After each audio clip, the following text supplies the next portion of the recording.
ఇప్పుడు మనం 2024వ సంవత్సరం మే నెల 1వ తేదీ నుంచి 31వ తేదీ వరకు ద్వాదశ రాశిలో 11వ రాశి కుంభరాశి వారి జ్యోతిషం ఎలా ఉందో, భూతభవిష్యత్ వర్ధమానం ఎలా ఉందో మన జానకిరామ్ని అడిగి చూద్దామండి. కుంభరాశి వారి జాతకంలో ధనయోగం, ఆరోగ్య యోగం, సంతాన యోగం, సంసార యోగం, ఆదాయ యోగం, వృత్తి యోగం, వ్యాపార యోగం, ఉద్యోగ యోగం, కళ్యాణ యోగం, సంతాన యోగం, అలాగే వ్యవసాయ యోగం ఎలా ఉందో మన జానకిరామ్ని అడిగి చూద్దాం. గ్రహబలం, గృహబలం, యోగబలం, వాస్తుబలం, గుణబలం చూడు కుంభరాశి వారి జాతకం.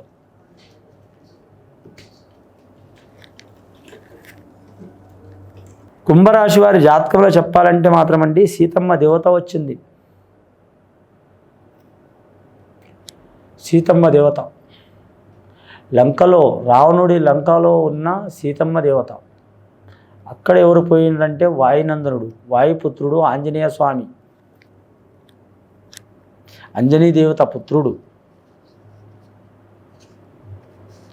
అలాగే మంత్రాలయం రాఘవేంద్ర స్వామి వచ్చిండు. అలాగే వారి జాతకంలో సంజీవిని పర్వతం ఎత్తుకొస్తున్న ఆంజనేయ స్వామి వచ్చిండు. రామాయణ కాలంలో ఒకానొక యుద్ధంలో లక్ష్మణుడు మూర్ఛపోతే ఒక బతికించే సంజీవిని చెట్టు తెమ్మంటే, ఒక వృక్షం తెమ్మంటే స్వామి ఆంజనేయ స్వామి హడావుడిలో వెళ్ళి కొండనే ఎత్తుకొచ్చిండు. అదే ఇది స్వామి కరెక్టే ఉంటాడు. ఆంజనేయ స్వామి అంత మహావీరుడు, మహాయోగకారకుడు, మహాబుద్ధిశాలి ఎవరు లేరు. ముఖ్యంగా ఈ కుంభరాశి వారి జాతకం చూడాలంటే కానీ మాత్రం చాలా వరకు మాత్రం వీరికి విద్య లేకపోయినా వివేకం చాలా ఉంటుందండి. కానీ మాత్రం వీరి జాతకంలో ముందు చూపు చాలా ఉంటుంది, మేధావి లక్షణం చాలా ఉంటుంది, రాజకీయ చతురత చాలా ఉంటుంది. వీరి హ్యాండ్ కూడా చాలా మంచిది, లక్కీ హ్యాండ్ అంటారు. వీరు ఏ చేయి పెట్టినా, వీరు ఏ పనులు చేయి పెట్టినా కూడా చాలా వరకు మంచి అవుతుందండి. అది కళ్యాణమే కావచ్చు, ఉద్యోగందే కావచ్చు, వ్యాపారందే కావచ్చు, గృహం కట్టందే కావచ్చు. కానీ పురుషులనే కాదండి, స్త్రీలైనా పురుషులైనా ఎవరైనా సరే అది వర్తిస్తుంది. హ్యాండ్ చాలా మంచిది, లక్కీ హ్యాండ్ అంటారు, లక్కీ మనుషులు అంటారు. కష్టాన్ని కోర్చుకుంటారు, తెలివితో బతికే అవకాశం ఉంటుంది వీరి జాతకానికి. అలాగని 10 మందిని ముంచే గుణం కాదు. అది 10 మందిని ముంచే గుణం ఉన్నా కూడా మాత్రం ముంచే వాళ్ళనే ముంచుతారు. అంటే మోసగాళ్ళు లాంటి గుణం. 10 మందిని ముంచే వాళ్ళనే ముంచి 10 మందిని పంచి పెడతారు, ఒక్కరు తినరు. వీరు పెడతారు, కొడతారు, తిడతారు. 3 గుణాలు ఉంటాయి వీరి జాతకంలో. కపటం ఉండదు వీరి జాతకంలో. 10 రూపాయలు ఉన్నాయని మురువరు, లేవని బాధపడరు, కోపం వస్తే ముఖం ముందల్ని చెప్తారు తప్ప మాత్రం కపటం ఉండదు వీరి జాతకంలో.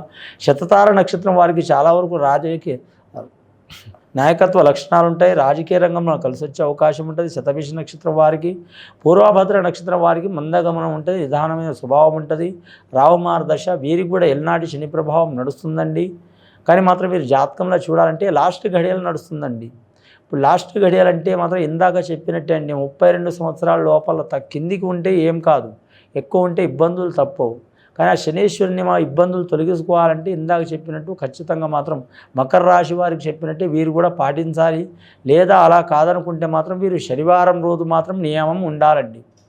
శనివారం రోజు నియమం ఉండి వీరు మధు మాంస భక్షణం చేయకుండా నవగ్రహ ఆరాధన చేయటం, శనేశ్వరుని పూజ చేయటం, వెంకటేశ్వర స్వామిని స్తోత్రాలు పఠించడం, లేదా మామూలుగా నమస్కారం చేయటం చాలా మంచిది. అలాగే బ్లాక్ డ్రెస్ ధరించడం. చాలామంది జ్యోతిష్యులు అంటూ ఉంటారు బ్లాక్ మంచిది కాదంటారు. కానీ బ్లాక్ కలర్ కొందరికి మంచిది కాదేమో, కానీ కొందరికి మంచిదే ఉంటుందండి. ప్రతి కలరు బ్లాక్ కలర్ మంచిది ఎందుకు కాదంటే అయ్యప్ప మహా హరిహర పుత్రుడు అయ్యప్ప స్వామి ధరించేదే బ్లాక్ కలర్ డ్రెస్. ఎందుకంటే మాత్రం అన్ని మనకు 7 కలర్లు కాదు, 7 వర్ణాలు ఉంటాయండి, 7 కలర్లు. మీరు 7 వర్ణాలు అన్నీ కలిపి చూడండి ఒకసారి. బ్లాక్ కలర్ వస్తుందో ఏ కలర్ వస్తుందో ఒక్కసారి చెక్ చేయండి మీరు. 7 వర్ణాలు కలిసి ఉంటాయి బ్లాక్ కలర్లో, అంత పవర్ఫుల్ ఉంటుంది. ఆ స్వామి అయ్యప్ప స్వామి ధరించే భక్తులు అదే వస్త్రం, కాళికాదేవత అమ్మవారి అదే వస్త్రం, బ్లాక్ వస్త్రం.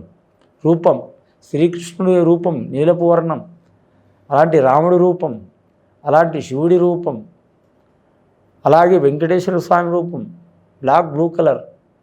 కానీ మాత్రం ఖచ్చితంగా వీరు మాత్రం ధరించడం చాలా మంచిది. వారు ధ్యానం చేయడం చాలా మంచిది. వివాహం చేయాలనుకునేవారు తప్పకుండా చేస్తారు. రాజకీయ రంగంలో ఉన్నవారు కలిసి వస్తారు.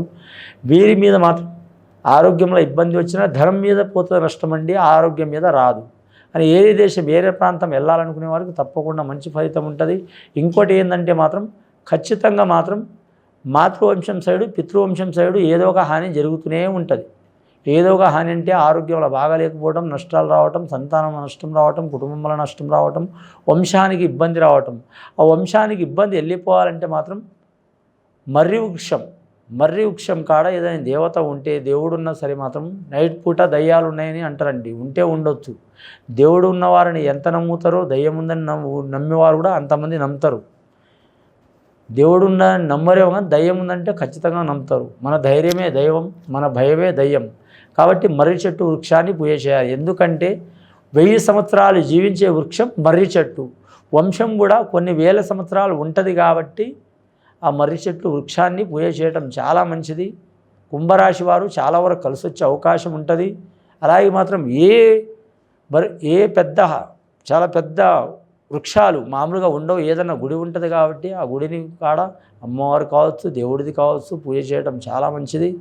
అలాగే వీరి జాతకంలో చూడాలంటే మాత్రం రామలింగేశ్వర స్వామిని పూజ చేయటం, శివపార్వతుల్ని పూజ చేయటం, అలాగే శ్రీశైల మల్లికార్జున స్వామిని పూజ చేయటం, కాశీ విశ్వనాథుని పూజ చేయటం, రావుకేతుల కలయిక ఉన్న స్వామి పూజ చేయటం, శ్రీకాళహస్తిని పూజ చేయటం చాలా వరకు మంచిది. ఆ శివుడే కానీ ఎన్ని రూపాలు ఉంటాయి. యోగేశ్వరుడు, పార్వతి పరమేశ్వరుడు, ఎన్నో నామాలు ఉన్నాయి. ఆయనకు 11 లింగాలు ఉన్నాయి. ఏ రకంగా పూజ చేసినా మీకు చాలా వరకు అనుకూలం ఉంటుందండి.